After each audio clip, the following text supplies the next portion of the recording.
ಕಾವೇರಿ ಜಲಾನಯನ ಪ್ರದೇಶದಲ್ಲಿ ಮಳೆ ತೀವ್ರಗೊಂಡಿದ್ದು, ಮಂಡ್ಯ ಜಿಲ್ಲೆ ಶ್ರೀರಂಗಪಟ್ಟಣ ತಾಲೂಕಿನ ಪ್ರಸಿದ್ಧ ಕೃಷ್ಣರಾಜ ಸಾಗರ ಜಲಾಶಯಕ್ಕೆ ಒಳಹರಿವು ಗಣನೀಯವಾಗಿ ಹೆಚ್ಚಾಗಿದೆ. ಡ್ಯಾಂ ನೀರಿನ ಮಟ್ಟ ಶೀಘ್ರದಲ್ಲಿ 100 ಅಡಿ ತಲುಪುವತ್ತ ಧಾವಿಸ್ತಾ ಇದ್ದು, ಕಾವೇರಿ ನೀರಿಗಾಗಿ ನಡೆಯುತ್ತಿದ್ದ ಹೋರಾಟಗಳಿಗೆ ಪ್ರಕೃತಿಯೇ ತಾತ್ಕಾಲಿಕ ಬ್ರೇಕ್ ಹಾಕಿದಂತಾಗಿದೆ.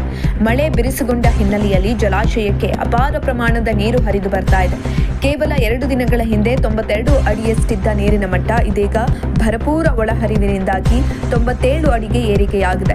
ಮೊನ್ನೆ ಡ್ಯಾಂನಲ್ಲಿ 17 ಟಿಎಂಸಿ ಇದ್ದ ನೀರಿನ ಸಂಗ್ರಹ ಪ್ರಸ್ತುತ 20.477 ಟಿಎಂಸಿಗೆ ಹೆಚ್ಚಳವಾಗಿದ್ದು, ಇದೇ ರೀತಿ ಮಳೆ ಆರ್ಭಟ ಮುಂದುವರೆದರೆ ಇನ್ನು ಕೆಲವೇ ದಿನಗಳಲ್ಲಿ ಕೆಆರ್ಎಸ್ ಜಲಾಶಯ ಸಂಪೂರ್ಣ ಭರ್ತಿಯಾಗುವ ಸಾಧ್ಯತೆ ಇದೆ. ಇನ್ನೊಂದೆಡೆ ಕಬಿನಿ ಜಲಾಶಯ ಈಗಾಗಲೇ ಸಂಪೂರ್ಣವಾಗಿ ಭರ್ತಿಯಾಗಿದೆ. ಇದರಿಂದಾಗಿ ಜಲಾಶಯದಿಂದ ಹೆಚ್ಚುವರಿ ನೀರನ್ನ ನದಿಗೆ ಹರಿಸಲಾಗುತ್ತದೆ. ತಮಿಳುನಾಡಿಗೆ ಪ್ರಕೃತಿ ದತ್ತವಾಗಿಯೇ ನೀರು ಹರಿಯುತ್ತಿದೆ. ಜಲಾಶಯಗಳು ಭರ್ತಿಯಾಗುತ್ತಿರುವ ಹಿನ್ನೆಲೆಯಲ್ಲಿ ರೈತರು ಹಾಗೂ ಜಲಾನಯನ ಪ್ರದೇಶದ ಜನರಲ್ಲಿ ಹರ್ಷ ಮೂಡಿದೆ.